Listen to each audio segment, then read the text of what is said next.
Hey guys, welcome to Reboot, our Wednesday night student podcast. We are glad you're with us no matter where you are. We thank you for joining us. And as always, I'm joined by Darren and Brian, and of course I'm Todd. And we're going to be going through the book of Joshua, and tonight we're going to be looking at chapter 4. We've already done 1, 2, and 3, so today we're going to be in chapter 4. And just kind of back up a little bit because chapter 3 really leads into chapter 4. Last week we saw the people of Israel come to the Jordan River. The Jordan was overflowing, no bridges, no way around, and so God stopped the Jordan and allowed them to walk through. And we saw that it was very different than what God did with Moses in the Red Sea. That was a parting and immediate. This was a stopping and required a lot of faith on the part of the Levites and those walking the ark out to the middle. And today we're going to pick up right there, actually, as they're walking through. But before we do that, how are you guys doing? Doing good. Doing good. Feeling good, doing good. Life is good. Darren. I'm great. Okay, good. Good. I'm good, you're great. Okay. Your answer was a little less awkward, but that's cool. All right, so guys. Still awkward. Joining us today, we got Macy Weber, a junior at Douglas Anderson. So Macy, how has quarantine been for you?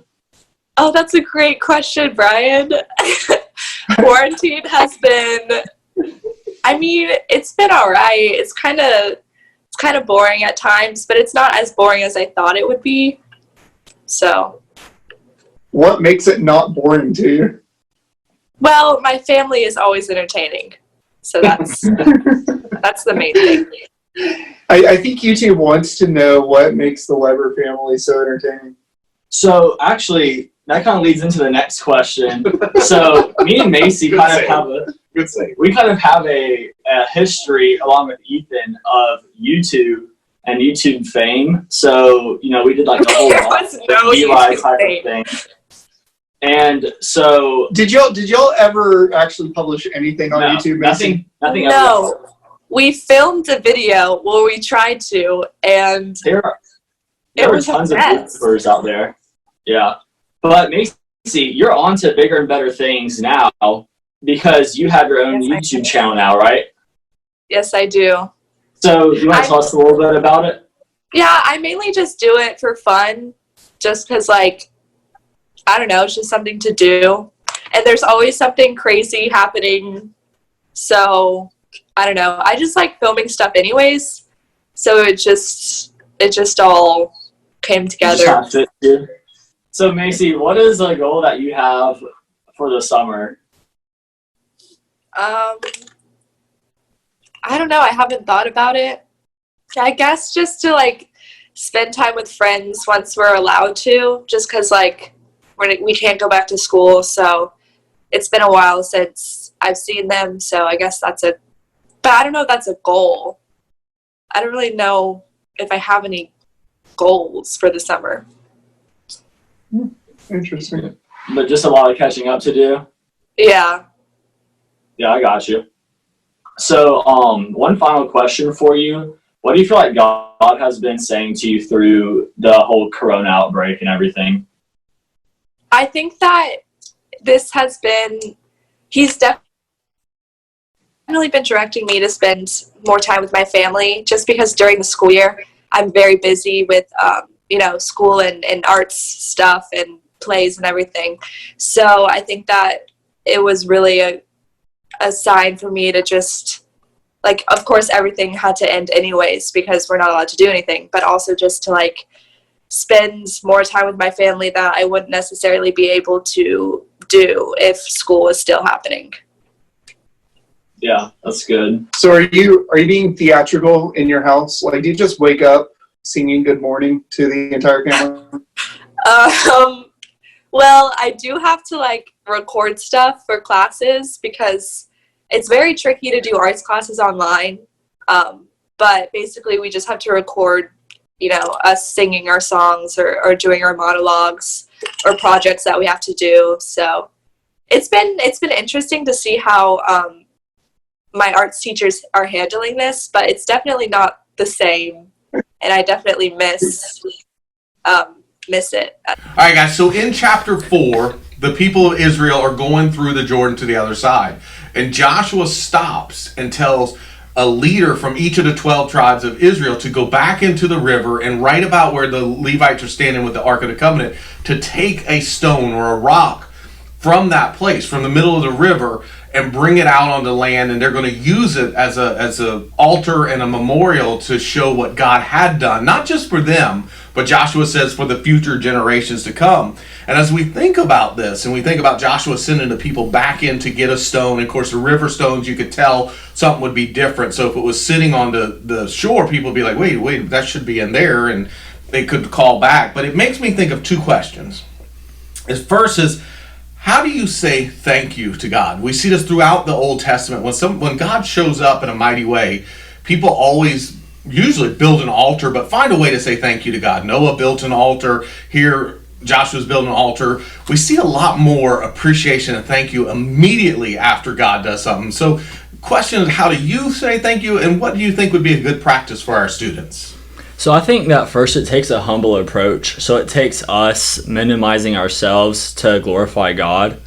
And then on top of that, I think you have to realize that all things matter, not just the bigger things. And so, like for you, you'll like this just with your coaching background. But, like a lot of times the smaller things throughout the course of a game is what causes that team to win. So, like if you're in the right spot at the right time, like right where your coach told you to be, then you'll probably make a good play, or just not do the wrong thing. And so little things like that kind of like push your team to win. And then also another thing is in 1 Thessalonians, it says to rejoice always, pray continually, and give thanks in all situations.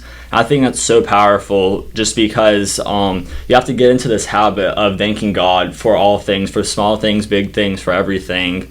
And just because we have so much to be thankful for, because ultimately everything that we have is a gift from God. So I think that's just so powerful. Yeah, and I think for me, I think where it normally represents itself is in worship. Like one of the first places I think that's ever occurred was I was at a Word of Life camp, which is basically a student camp. They just lock you on a mountain and you can't go anywhere. And so I was on top of this camp, and really it was one of the first camps where I started to internalize stuff. Like I was a Christian, but I hadn't truly internalized concepts like his death. Like I knew Christ died for me, Christ died for my sins, kind of those answers, and I believed it. So I knew I was saved at that point. But truly making some personal connections from the abstract to the real, I think started to happen for me at that camp. And it started happening, with just some songs. And I remember it clear as day, like standing there, and it's a cheesy song now to me, but Wonderful Cross was playing, and it just reminded me of the cross. And so from that point on, like I think that's something that's big with worship music to me, is the attitude of thankfulness and the attitude of remembering personally where do things apply in my life. So, my second part of that is part of the reason Joshua set up this altar and this memorial was to remind the future generations of God's faithfulness. We often talk about our faithfulness to God, which of course we need and we should have, but sometimes we don't remember God's faithfulness to us, especially when things are difficult. What can we do, or what can the students do to remember God's faithfulness throughout their life? Or what do you do to remember God's faithfulness when times are tough?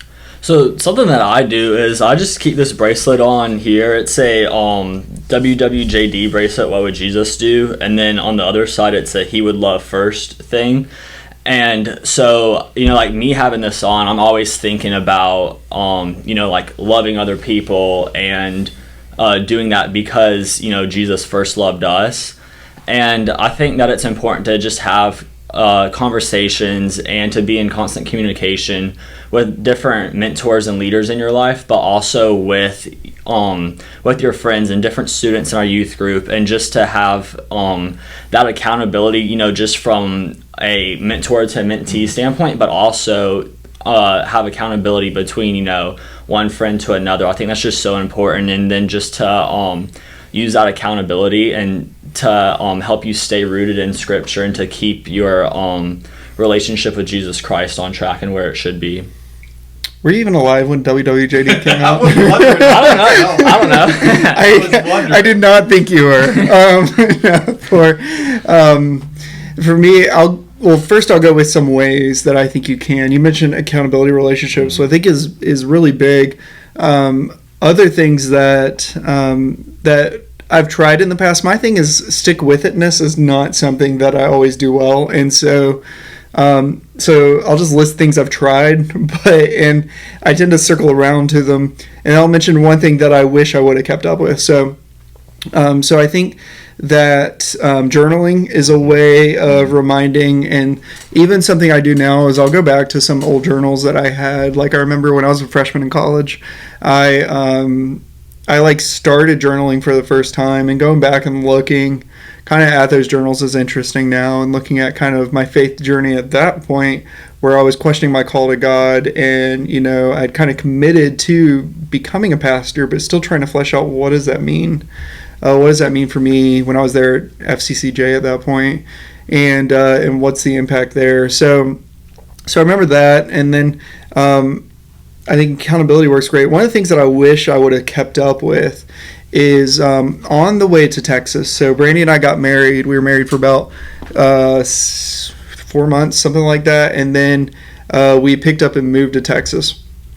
And so she was driving one car, I was driving another car, my friend was driving the moving truck with everything we owned in like a 9x3 truck.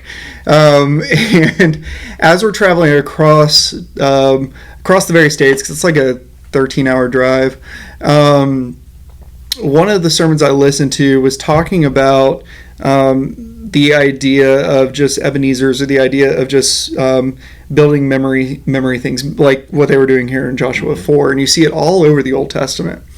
And so I said, man, I'm going to do something to where we kind of, like, I bought like this glass vase and like these rocks, and then we were going to put like a rock per thing that God did in our life. So like we had no jobs, and we had like $4,000 in the bank. I spent $3,000 of it right away, like on tuition. Like, so like we had $1,000, no job, and we're in Texas in a 700 square foot apartment.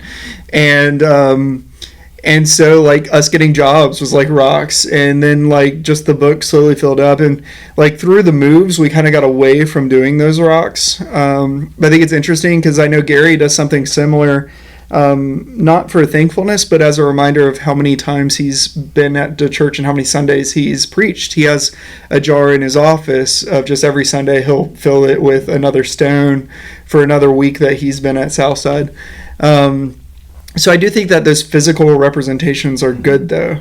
And it is one of those things where, like, I wish I would have kept that going, because what kind of a testament could that mean? Even to Caleb, if Caleb were to grow up and we were to have this giant mound of rocks and a book that had everything that God did in the midst of it all, kind of in as a representation for people. So that's where I'd say, like, doesn't matter how old you are, find some things and just start it.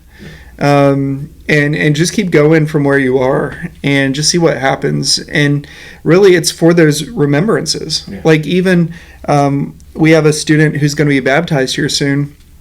Did the baptism counseling last week, and baptism was one of those first things. It is something that we do to remember what God has done in us. And so even our students who are listening, if you're not baptized, I would say that is one of the primary things to do, because it'll help you to remember your thoughts, your feelings, your commitment to God, because you'll wake up without those feelings at times.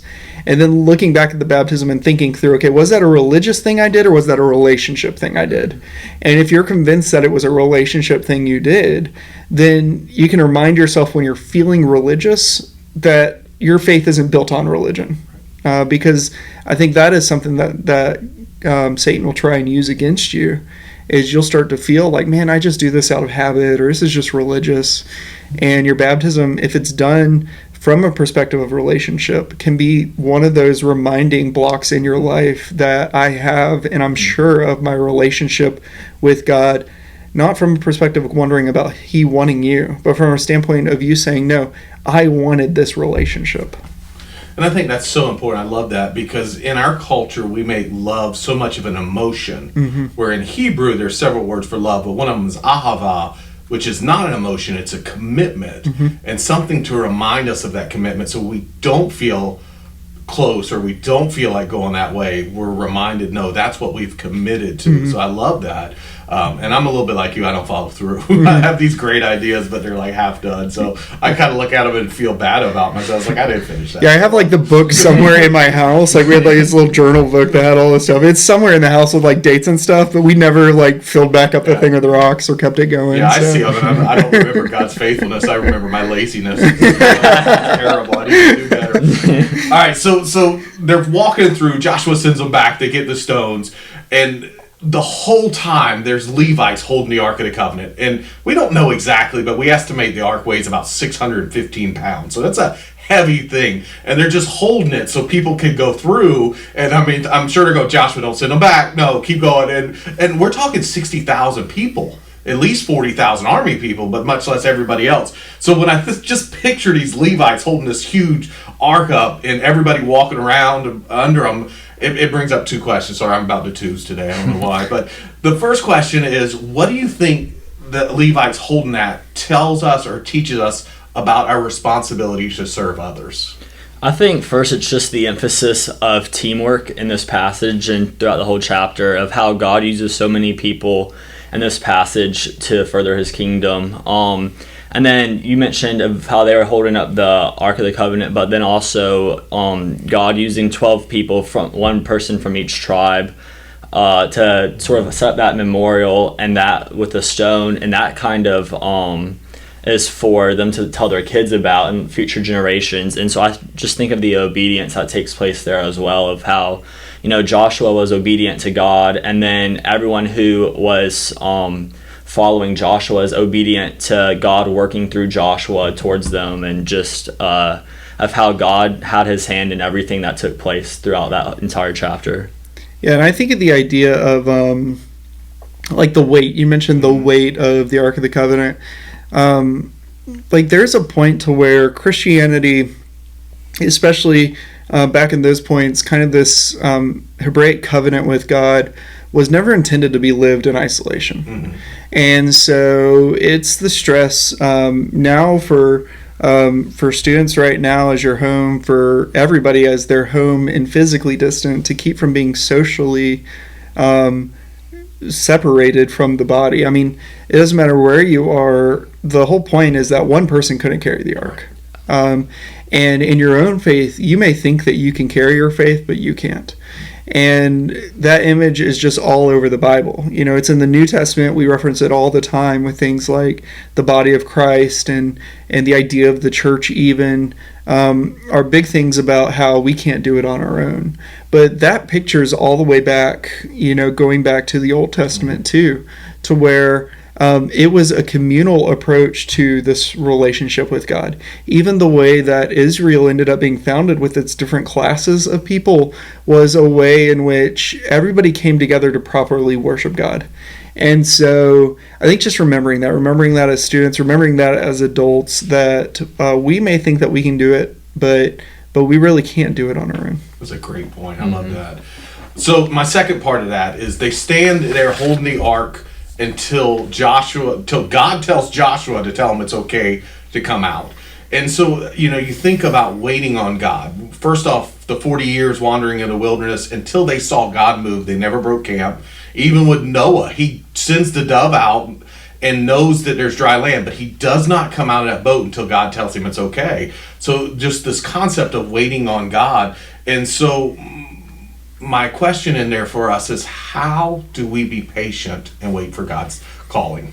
This is so convicting just because of that. Just I'm one of the most impatient people that I know in my life. It's just so hard to be patient with everything in life.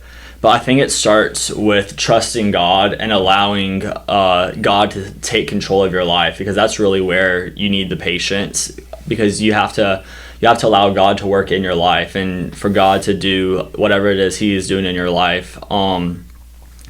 And I think that you have to trust God that he has control over the situation, and you have to be active in your listening. So, so many times we can just be silent, be still, but we're not doing anything. We're inactively waiting. But, I think it's important for us or for you as students to be active where you are, like as your stillness, but to just actively wait and actively listen. So be in the Word and try and see what it is God is trying to tell you. Yeah, I think that's a big thing, that idea of active presence, of just mentally committing yourself to where you are. Make plans for the future, but just commit yourself to where you are, because it's something I struggle with and still do struggle with, is just committing to it. And I remember, like, the way I remember that is not from anything spiritual, but we used to have a football coach in Jacksonville who had, I know we've had many as Jaguar fans, but we had one who just had these isms, and he would always say things. And one of the statements was, be where your feet are. And so he used other bodily language there, but just commit to where your feet are, commit to where you're currently standing, and just be there. And so even that's just a mental representation. If you ever feel stressed or focused on everything else going on in your life, just focus on where your feet are. And you can even just, like, why I like that statement is just look at your feet and just remind yourself, what we're talking about, reminders, just remind yourself, like, this is where I am, that I can't fully control everything else going on around me, but I can control right here, right now, where my feet are. And I think that that's a skill, that mindfulness, and I don't think it's a mindfulness in a way that I think the secular culture looks at mindfulness. It's not like I open my third eye and here I am. Like, no, it's a mindfulness of saying, like, this is where I am. I trust God in this. It's not my own self-power or self-understanding that does this. It's just knowing that this is where I am and I can only control what I can control. And so remembering God's place in that, current self-centering, if you will. Yeah, that's great. No, I appreciate that. And that may be a good segue into, as you're in this COVID and everybody's looking forward to what we can do, don't miss what God is doing right now and hang out and be still in that moment. Guys, we thank you for joining us this week, and we hope and pray that something in Joshua 4 has spoken to you and can help you know God better. If we can do anything for you, please reach out to us. We're always here for you. But if not, we miss you, and we'll see you soon. Take care. Bye.